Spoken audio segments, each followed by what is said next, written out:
بسم اللہ الرحمن الرحیم۔ السلام علیکم۔ جب فرعون ڈوب کر مرا تو سمندر نے اس کی لاش کو اللہ کے حکم سے باہر پھینک دیا، جبکہ باقی لشکر کا کوئی نام و نشان نہ ملا۔ یہ واقعہ آج سے 3500 سال پہلے پیش آیا تھا۔ ناظرین، پورا واقعہ سننے سے پہلے اس چینل کو سبسکرائب کر لیں تاکہ آپ تک اس طرح کی تاریخی معلومات بر وقت پہنچ سکے۔ یہ واقعہ آج سے 3500 سال پہلے پیش آیا تھا۔ مصریوں میں سے کسی نے ساحل پر پڑی اس کی لاش پہچان کر اہل دربار کو بتایا۔ فرعون کی لاش کو محل پہنچایا گیا۔ درباریوں نے مسالہ لگا کر اسے پوری شان و شوکت اور احترام سے تابوت میں رکھ کر محفوظ کر لیا۔ حنوط کرنے کے عمل کے دوران ایک غلطی ہو گئی۔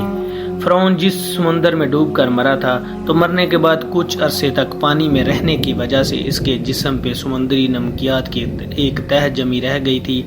مصریوں نے اس کی لاش میں نمکیات کی وہ تہ اس طرح رہنے دی اور اسے اسی طرح حنوط کر دیا۔ وقت گزرتا گیا، زمین اور آسمان نے بہت سے انقلاب دیکھے، جن کی گرد کے نیچے سب کچھ چھپ گیا، یہاں تک کہ فرعون کی حنوط شدہ لاش بھی زمین کی تہوں میں چھپ گئی۔ ان کے نام صرف ان کی کتابوں، ان کی تعمیرات اور لوگوں کے ذہنوں میں رہ گئے۔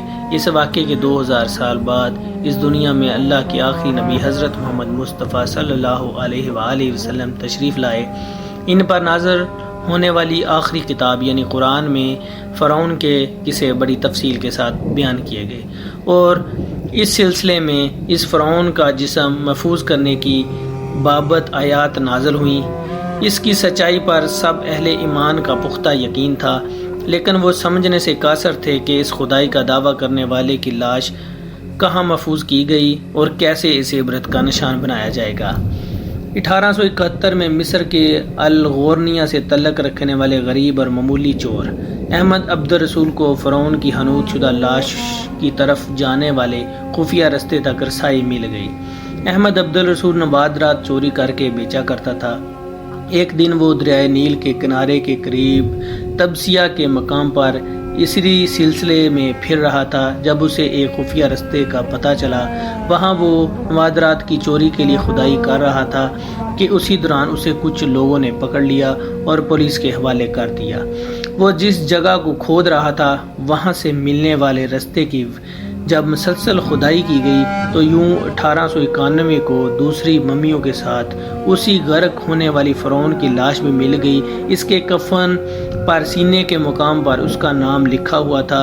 ان ممیوں کو ماہرین قاہرہ لے گئے۔ جب ان ممیوں کا تفصیل سے جائزہ لیا گیا تو فرعون والی ممی پر جمی نمکیات کی تہ سے تصدیق ہو گئی کہ یہ وہی فرعون ہے جسے اللہ نے پانی میں غرق کر کے بدترین انجام سے ہمکنار کیا تھا۔ یہ بہت بڑا واقعہ تھا۔ اس کی تصدیق کے لیے دنیا کے ماہرین، آثار قدیمہ اور تاریخ دان مصر کی طرف بڑھے۔ مختلف سائنسی تحقیق کرنے کے بعد دنیا بھر کے سائنسدانوں نے تصدیق کر دی کہ دوسری سب لاشوں کی نسبت سے صرف فرعون کی لاش پر ہی سمندری نمکیات کی تہ جمی ہوئی تھی۔ اس تصدیق کے بعد اسے فرعون کی لاش قرار دے کر عجائب گھر میں محفوظ کر دیا گیا۔ 1982 میں فرعون کی ممی خراب ہونے لگی تو اس وقت کی مصری حکومت نے فرانس کی حکومت کو درخواست کی کہ فرعون کی ممی کو خراب ہونے سے بچایا جائے۔ اسی علاوہ جدید سائنسی ذرائع سے اس کی موت کی وجہ معلوم کی جائے۔ چنانچہ مصری اور فرانسیسی حکومت نے مل کر فرانس لے جانے کا انتظام کیا۔ جب فرعون کی لاش کو فرانس پہنچایا گیا تو ایئرپورٹ پر اس دور کے فرانسیسی صدر بذات خود حکومت کے اعلیٰ عہدیداران، تمام وزراء اور فوج کے افسران کے ساتھ استقبال کے لیے موجود تھے۔ فرعون کی لاش کا استقبال کسی عظیم زندہ بادشاہ کی طرح کیا گیا۔ فوجی دستوں نے سلامی دی۔ فرعون کی ممی کو ماہر ڈاکٹروں کی ٹیم کے حوالے کیا گیا۔ اس ٹیم کی سربراہی ڈاکٹر مورز بوکابے کر رہے تھے۔ مائکروسکوپ ٹیسٹوں کے ذریعے ممی کے تمام اجزاء کا باریک بینی سے جائزہ لیا گیا تو معلوم ہوا کہ اس کی لاش پر سمندری ذرائع ابھی تک موجود ہیں اور موت کی وجہ بھی پانی میں ڈوبنا ہے۔ ایک بادشاہ کی موت پانی میں ڈوبنے کی وجہ سے ہو، یہ ڈاکٹر مورس کے لیے حیرت کی بات تھی۔ اس نے اس ممی کے بارے میں مزید جاننے کی کوشش کی تو اسے معلوم ہوا کہ اس بادشاہ کی موت کے حالات مسلمانوں کے نبی حضرت محمد صلی اللہ علیہ وآلہ وسلم پر اتری کتاب قرآن مجید میں تفصیل سے درج ہیں۔ اسے علم تھا کہ جہاں سے یہ لاش ملی ہے وہ اسلامی ملک ہے، چنانچہ تجسس کے ہاتھوں مجبور ہو کر وہ مصر پہنچا۔ وہ ایک سائنسدان تھا، اس نے اس معاملے میں مصر کے ایک سائنسدان سے ملاقات کی اور اس نے قرآن پاک کھول کر اسے سورہ یونس کی آیات 90 تا 92 تک کا ترجمہ لفظ با لفظ سنایا۔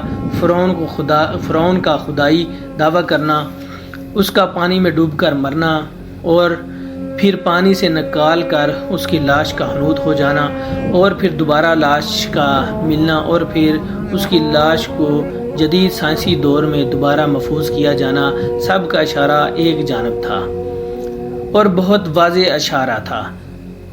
تجھے بعد میں آنے والوں کے لیے عبرت کا نشان بنا دوں گا۔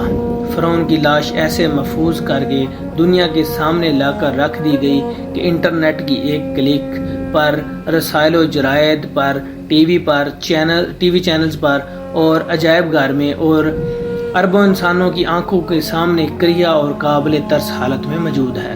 سوچنے کے لیے کہ عبادت کے لائق اور ہمیشہ رہنے والا وہی ہے، سب کا خالق اور رازق وہی اللہ ہے۔ ڈاکٹر مورس نے آیات کا ترجمہ سنا تو اسی وقت پکار اٹھا کہ یہ دین سچا ہے۔ اس کے بعد کلمہ شہادت پڑھا اور مسلمان ہو گیا۔